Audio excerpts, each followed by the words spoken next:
नमस्कार। आप देख रहे हैं कोकण में आई बाढ़ और भूस्खलन की असली वजह। पिछली दो रिपोर्ट की क्रमश आगे तीसरी रिपोर्ट लेकर पारकर न्यूज में हाजिर हूं मैं सुहास आमरे। देखते हैं गाडगिल रिपोर्ट की प्रमुख अनुशंसाएं। गाडगिल समिति की प्रमुख अनुशंसाएं कुछ इस तरह है। इस पूरे क्षेत्र में आनुवंशिक रूप से संशोधित खेती पर प्रतिबंध लगाया जाना चाहिए। 3 साल में प्लास्टिक बैग का चरणबद्ध निपटान होना चाहिए। किसी नए विशेष आर्थिक क्षेत्र की स्थापना की अनुमति नहीं होनी चाहिए। सार्वजनिक भूमि के निजी भूमि में रूपांतर पर प्रतिबंध और ईएसजेड फर्स्ट और सेकंड में गैर वन प्रयोजनों के लिए वन भूमि को नुकसान पहुंचाए जाने पर प्रतिबंध। ईएसजेड फर्स्ट के तहत किसी नए बांध को बनाए जाने की अनुमति नहीं होनी चाहिए।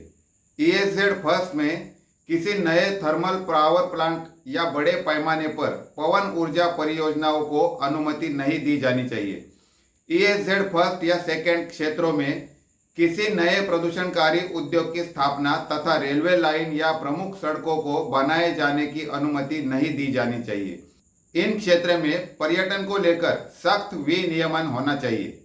बांधों, खानों, पर्यटन, आवास जैसी सभी नई परियोजनाओं के लिए संचयी प्रभाव मूल्यांकन होना चाहिए। इसके अलावा समिति ने इस क्षेत्र में इन गतिविधियों को नियंत्रित करने के लिए एक पश्चिमी घाट पारिस्थितिकी प्राधिकरण बनाए जाने का प्रस्ताव भी दिया। बाद में कस्तूरीरंगन समिति की आवश्यकता क्यों पड़ी? पश्चिमी घाट के पर्यावरण को लेकर सरकार ने पहले माधव गाडगिल समिति गठित की। इस समिति ने 2011 के मध्य तक रिपोर्ट तैयार कर उसे सरकार को सौंप दिया था, लेकिन पर्यावरण मंत्रालय ने लंबे समय तक इस पर कोई कार्रवाई नहीं की और न ही इसे सार्वजनिक चर्चा के लिए जारी किया। अंत में न्यायालय ने इन सिफारिशों पर काम करने के लिए सरकार को दिशा निर्देश जारी किए। तब सरकार ने आगे की दिशा तय करने के लिए कस्तूरीरंगन समिति का गठन किया, जिसने अप्रैल 2013 में अपनी रिपोर्ट सरकार को सौंप दी थी। प्रसिद्ध अंतरिक्ष वैज्ञानिक के कस्तूरीरंगन की अध्यक्षता वाले 9 सदस्यीय समूह का गठन केरल सहित कई राज्यों के विरोध को देखते हुए पर्यावरण मंत्रालय ने किया था।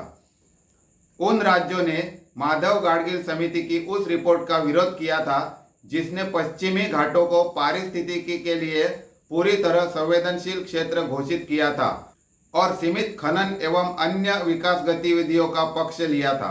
गाडगिल समिति के कस्तूरीरंगन समिति की रिपोर्ट में 3 मुख्य अंतर है। वो क्या है ये हम चौथे भाग में बताएंगे। जानने के लिए देखते रहिए पारकर न्यूज। धन्यवाद।